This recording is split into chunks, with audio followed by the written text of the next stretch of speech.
Afternoon, my name is Mike Oren. This is Mobile User Experience 1502. Today we're going over Project 8, improving upon your application from the past few weeks. Starting off with the layout you saw last week and the past couple of weeks with the phone application. I made it look less like a wireframe. I added a background, added a generic logo based on the name, just so it kind of looks like a finished app.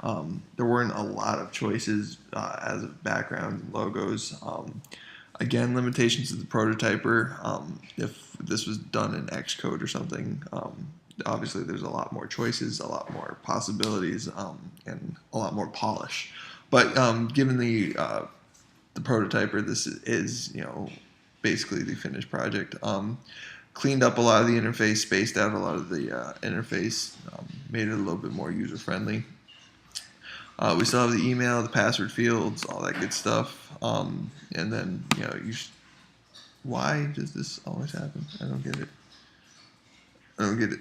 Let's try this again.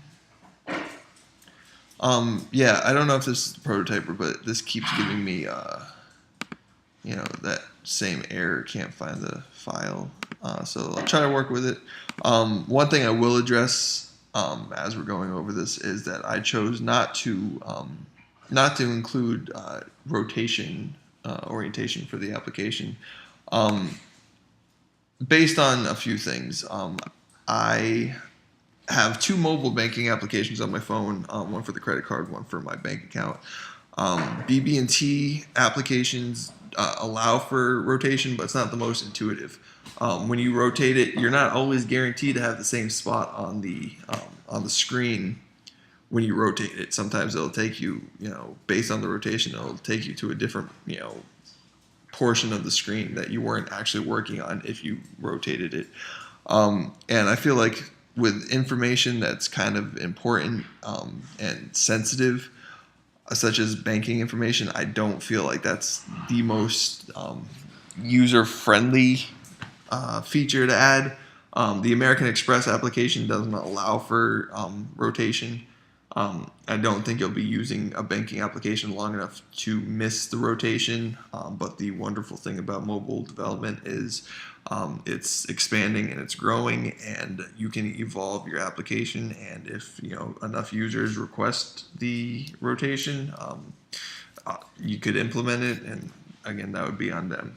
So going back to there we go. Going back to basically everything is just a little bit updated from last week.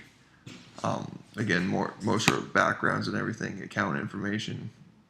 I didn't touch enough on my app definition last week.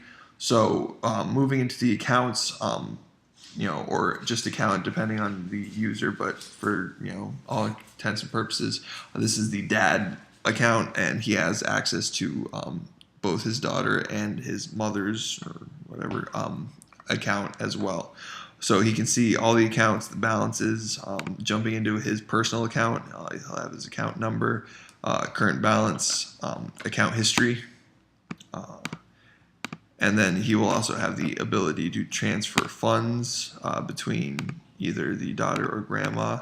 Again, this is the prototyper. This would be a drop-down, not usually a carousel. And then set up the weekly, monthly transfers with a confirmation screen.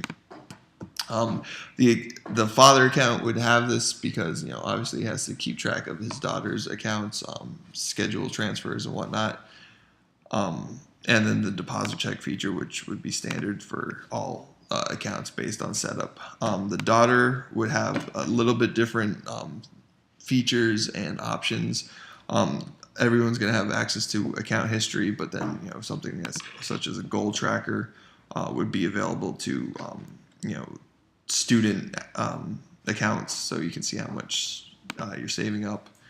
And then something very basic and generic, such as an elderly grandma account, really just needs to check the account history and the feature of depositing checks if if it's something that's easy to understand to that demographic. Jumping into the tablet version, just a little bit bigger version of the application. Same basic, of course. Same basic screens. I did change one thing. I changed the account screens, so it's a split view, which I will show you as soon as this works. But yeah, doing a little research, I feel like the something like screen rotation and orientation changing on a banking app, it wasn't the most intuitive for me, and I was expecting something like that. So I think, you know, the masses, it just wouldn't be a great feature to start with initially. Okay, now this works, obviously. Again, same thing, login. A failed login attempt will bring you to this screen, asking you to, you know, check your credentials. Again, it'd probably be an alert, but it's kind of hard to do with a prototype.